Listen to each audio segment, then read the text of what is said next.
আসসালামু আলাইকুম।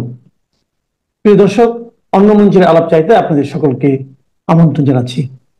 প্রথমে ধন্যবাদ জানাই আপনার অনুষ্ঠানে আমাকে আমন্ত্রণ জানানোর জন্য এবং বঙ্গবন্ধু, মুক্তিযুদ্ধ, ৭১ সেই বিষয়গুলো নিয়ে কথা বলার একটা সুযোগ, একটা প্ল্যাটফর্ম দেওয়ার জন্য ধন্যবাদ জানাই।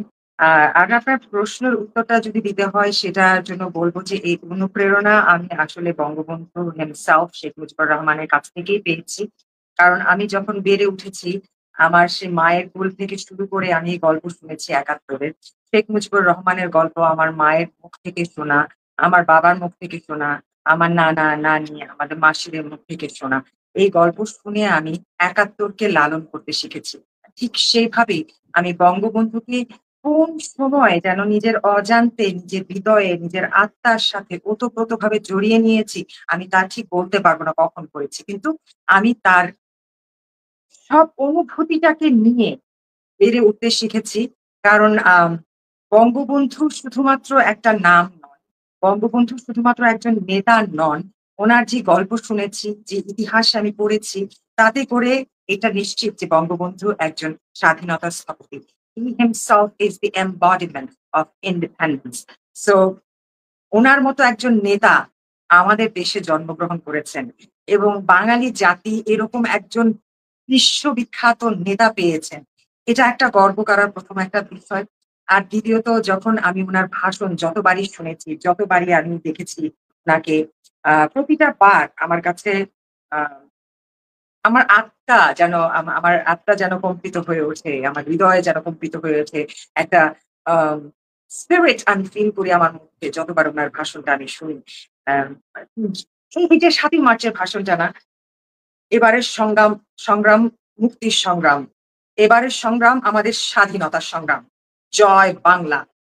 এই আমার এখনো গুজবাম্প হচ্ছে বিকজ আমি প্রতিটা বার, যতটা বার আমি পৃথিবীতে যতদিন বেঁচে থাকবো, যতবার আমি এই কথা বলবো, এই ভাষণের কথা শুনবো, ততবার আমার রক্ত কেঁপে উঠে, আমার রক্ত গরম হয়ে যায়, আমার গুজবাম্প হবে। কারণ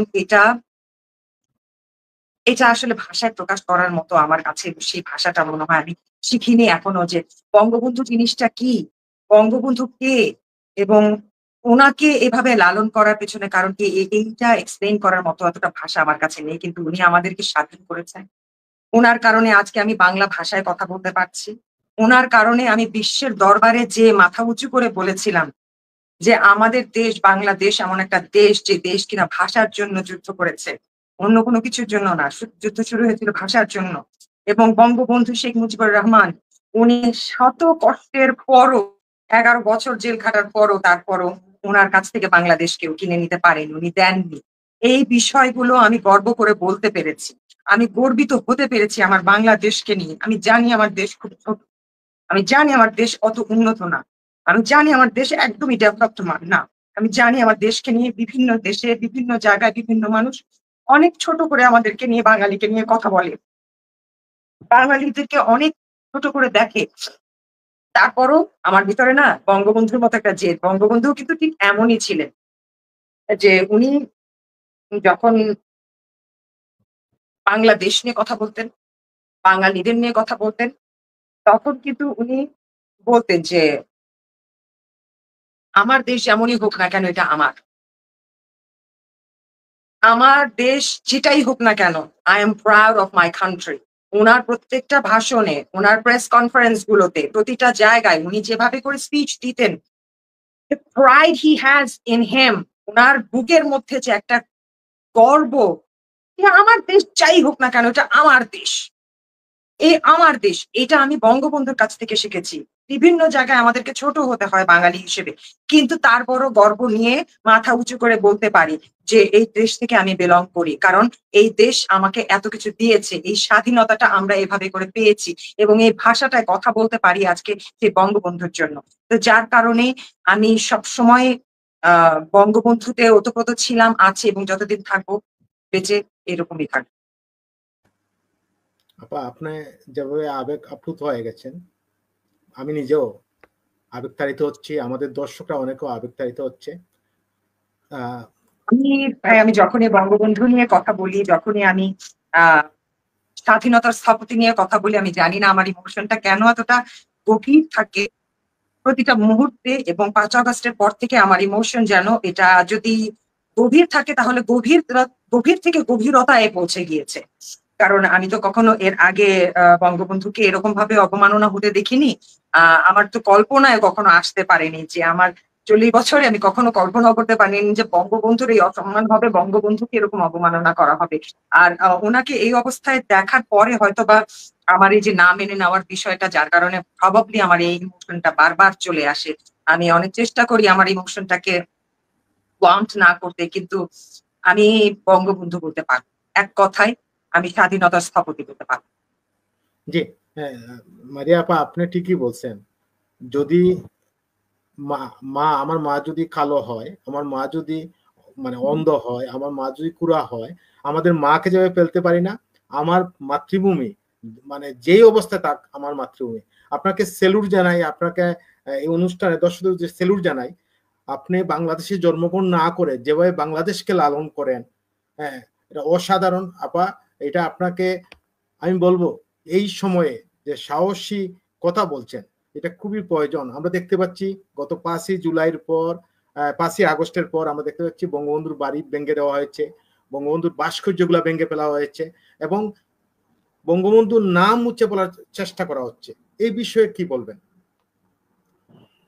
দেখেন, আম প্রথমে যত ৫ আগস্ট হয় তার আগে থেকে কিন্তু আমরা একটা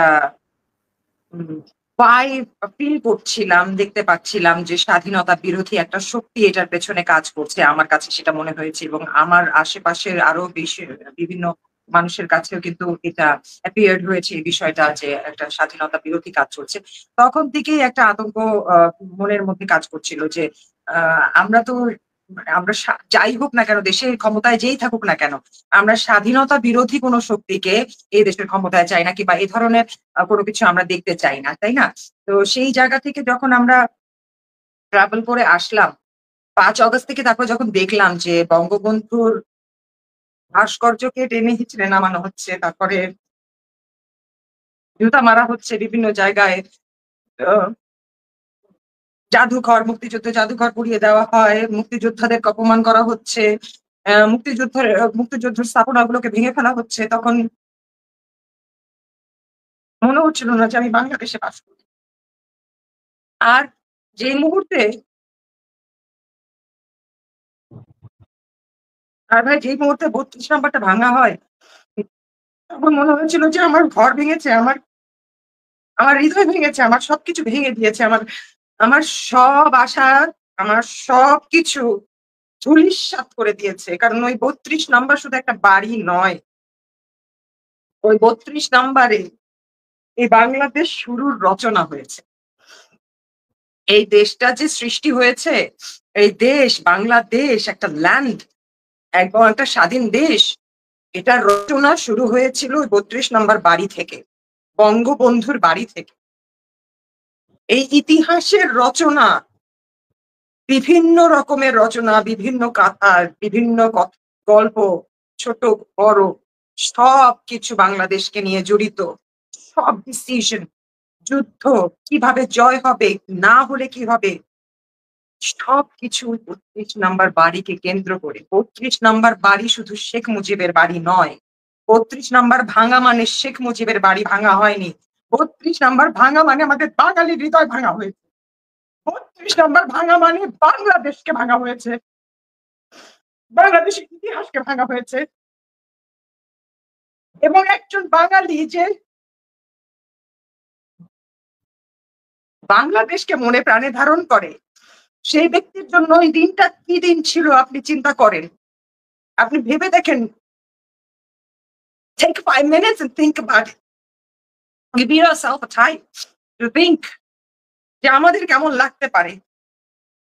আমরা বাংলাদেশকে ধ্বংস হতে দেখেছি। ৩২ নাম্বার ভাঙতে দেখিনি, আমরা বাংলাদেশ ভাঙতে দেখেছি। পুরো একটা রাষ্ট্রকে ভাঙতে দেখেছি। যে রাষ্ট্রকে জন্ম দেওয়ার জন্য, যে রাষ্ট্রকে বাঁচানোর জন্য, গোলামি থেকে মুক্তি দেয়ার জন্য ৩০ লক্ষ শহীদ জীবন দিয়েছে। ২ লক্ষ বীরাঙ্গনা তার সম্মান দিয়েছে, সম্ভ্রম দিয়েছে, তাদের সবকিছু উজাড় করে দিয়েছে। সেই লাখো শহীদের রক্তকে পদদলিত হতে দেখেছি, পুড়ে যেতে দেখেছি 32 নম্বরের সাথে। কারণ এতগুলো মানুষ আছে এই স্মৃতির সাথে। 32 নম্বরের ওখান থেকে রচনা হয়েছিল এই মুক্তিযুদ্ধের, এবং মুক্তিযোদ্ধাদের যে রক্ত ঝরেছে ওই বাড়ি থেকে এই রচনা হয়েছিল যে এই যুদ্ধ হবে। সেই রক্তের দাগটাও কিন্তু সেই 32 নম্বর পর্যন্তই বয়ে নিয়ে যায়। 32 নম্বর পর্যন্ত বয়ে নিয়ে যায়। 32 নম্বর ভাঙার কারণে কত কত শত বাচ্চা তাদের বাবার নাম হারিয়েছে। কারণ মনে আছে বঙ্গবন্ধু বলেছিলেন, বীরাঙ্গনাদের উদ্দেশ্যে বলেছিলেন, তোমরা তোমাদের সন্তানদের বাবার জায়গায় 32 নাম্বার বাড়ির ঠিকানা দিয়ে দিও। কেউ বলতে পেরেছে? কেউ কোনোদিনও বলেছে? বঙ্গবন্ধুর কলিজা ছিল, উনি বলেছেন। উনি সেই, কি বলবো, এই ভাষা ব্যবহার করা উচিত না, but those illegitimate child got his name। কার নাম পেয়েছে? বঙ্গবন্ধু শেখ মুজিবুরের নাম পেয়েছে। কার পরিচয় পেয়েছে? বঙ্গবন্ধু শেখ মুজিবুরের পরিচয় পেয়েছে। কার বাড়ির ঠিকানা? যে জাতির জনক বঙ্গবন্ধুর বাড়ির ঠিকানা। আজ সে বাঙালি, আজ সেই বাড়ি পুড়িয়ে কত শত illegitimate child-কে এরকম করে ঠিকানাবিহীন করে দিয়েছে। বাড়ির ঠিকানা নেই তাদের। আমাদেরকে হত্যা করা হয়েছে, বাঙালিকে হত্যা করা হয়েছে, বাঙালির বাড়ি ভাঙা হয়েছে, বাঙালিকে ভাঙা হয়েছে। এটা 32 নাম্বার ভাঙা নয়। এবং যে যারা যারা আজও পর্যন্ত, আমি প্রতিদিন প্রতিদিন আমি প্রেয়ারে, আমার সকাল হয় আমি প্রেয়ার শুরু করি, কিন্তু একটা প্রেয়ার সেখানে মিস যায় না ভাইয়া। একটা প্রেয়ার সেখানে থাকে যে বঙ্গবন্ধুকে যারা এতটা অবমাননা করেছে, বঙ্গবন্ধু 32 নাম্বার যারা এভাবে ঘুরিয়ে দিয়ে তাকে নিশ্চিহ্ন করে দেওয়ার চেষ্টা করেছে, পিতা তুমি তাদের বিচার করো, তাদেরকে ধূলিসাৎ করে দিও, তাদের কোনো চিহ্ন যেন পৃথিবীর বুকে না থাকে, তাদেরকে ধূলিসাৎ করে দিও, তুমি তোমার অভিশাপ তাদের উপর বর্তাও। আমি এই প্রার্থনা প্রতিদিন করি, এবং আমার বিশ্বাস যে অভিশাপ আমাদের যে অন্তরে যে কষ্টটা দিয়েছে, বঙ্গবন্ধুর সাথে এই কাজ করে, মুক্তিযুদ্ধ এবং ৭১-কে অবমাননা করে যে কষ্ট বাঙালির হৃদয়ে দিয়েছে, যারা যারা এটায় হাত দিয়েছে তাদের হাত পড়ে যাবে, তারা ধূলিসাৎ হয়ে যাবে, নিশ্চিহ্ন হয়ে যাবে পৃথিবীর বুক থেকে।